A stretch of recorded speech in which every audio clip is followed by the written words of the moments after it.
What have you found? As soon as I fired up the Tempest Rising demo for the first time, I got a good feeling. Watching the opening cinematic, which set the tone with cheesy dialogue from bulky armored soldiers and a reedy scientist, I couldn't help but smile. Music, UI design, and units seemed tailor-made to take me back to high school, when I'd stay up late playing Command & Conquer with my friends, hopped up on Mountain Dew, taco-flavored Pringles, and sleep deprivation. Recapturing the feeling through a new game in the modern era is a blast, and I'm excited to see what else the developers at Slipgate Ironworks have in store at launch and beyond. Whether I was jumping into skirmish to play against bots with clever AI, or ranked multiplayer, playing Tempest Rising feels as comfortable as putting on my well-worn baseball glove.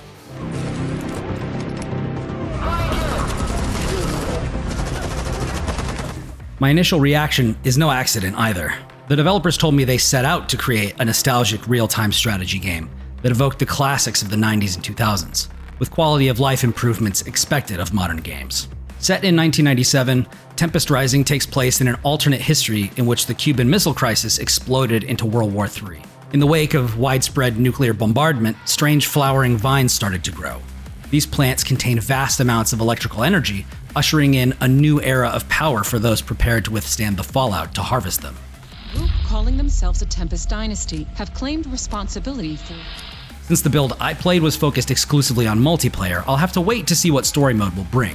But it will feature 2 replayable 11-mission campaigns, one for each of the main factions available in the preview. The Tempest Dynasty is an alliance of Eastern European and Asian countries who were the most devastated by World War III. The Global Defense Forces, on the other hand, are an alliance between the United States, Canada, and Western Europe. There is a third faction, but we'll have to wait to learn more until the campaign is available, as they aren't playable in the preview build, the Steam RTS Fest demo, or at launch. I think it was built for the Tempest, or maybe the other way around. Of the 2 factions, the Tempest Dynasty called out to me, not just because they can create an incredibly silly death ball vehicle called the Tempest Sphere, which rolls over enemy infantry, squishing them into a fine paste. The Dynasty also has access to something called plans, which are used to activate faction-wide bonuses of 3 specific kinds. Your construction yard, the main building everyone starts with, can activate 1 plan at a time. All you need is a little extra power generation, and apart from the 30-second cooldown for switching plans, you're good to go. Construction complete. The logistics plan let me build new structures faster and harvest resources more quickly. Mobile resource harvesters move more quickly too. The Marshall plan boosted the attack speed of my units and gave them resistance to rockets and other explosives, as well as giving machinist units the ability to drain their own health to gain 50% additional attack speed. Finally, the security plan cut the cost of making units and buildings, improved the repair function certain units have, and expanded radar vision. I found a fun rhythm by alternating between economy boosting phases, where I would gather more resources with the logistics plan, then sped up building phases under the security plan, and finally going on the offensive with the enhanced combat potential of the Marshall plan. This sort of flexibility extends to other aspects of the Dynasty as well. Instead of having to establish a base with a refinery to harvest nearby fields of Tempest like the GDF does, the Tempest Dynasty builds Tempest rigs, vehicles which drive to a resource-rich area and harvest until the field is depleted. Then they're free to pack up and go somewhere else. Because of this, my favorite fast expand RTS strategy is easier than ever, particularly because it doesn't matter how far away from my base these self-contained units go. In fact, sending a few Tempest rigs to faraway places was a great way to let them harvest in peace, generating reliable cash for me without being discovered by my opponents.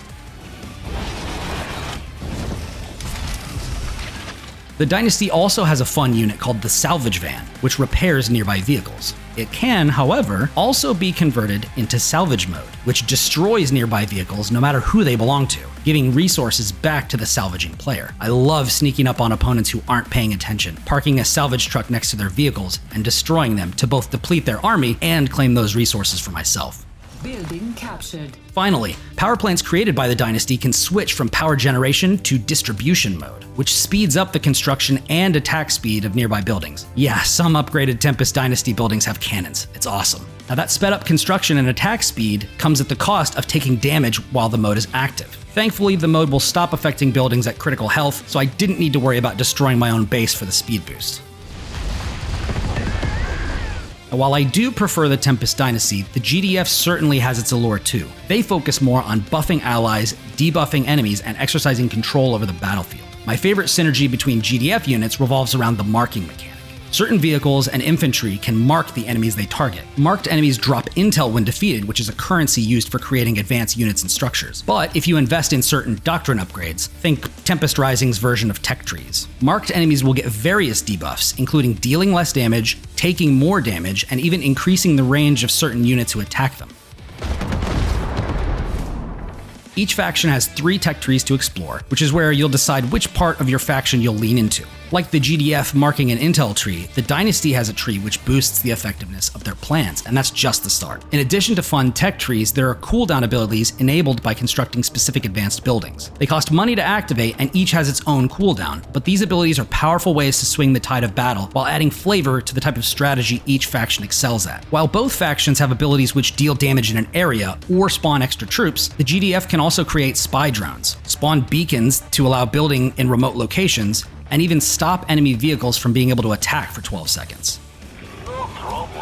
Because the Dynasty has fewer buildings, with each basic building capable of being upgraded into the advanced version, losing a structure to an enemy engineer can be rough. To counter that, the Dynasty has a special ability called Lockdown, which prevents enemy takeovers but simultaneously stops the building from taking any action. The Field Infirmary was the ability I got the most use out of, which let me drop a stationary troop healing area anywhere on the map. This ability is a great complement to the Dynasty, which already has both special infantry units and vehicles to repair mechanized allies.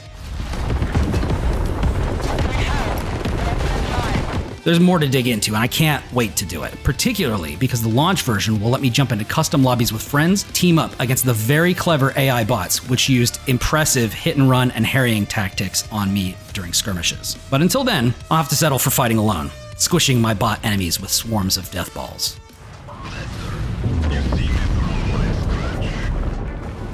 For more on the latest strategy games, don't miss our final preview of Civilization 7. And for everything else in the world of video games, stick with IGN.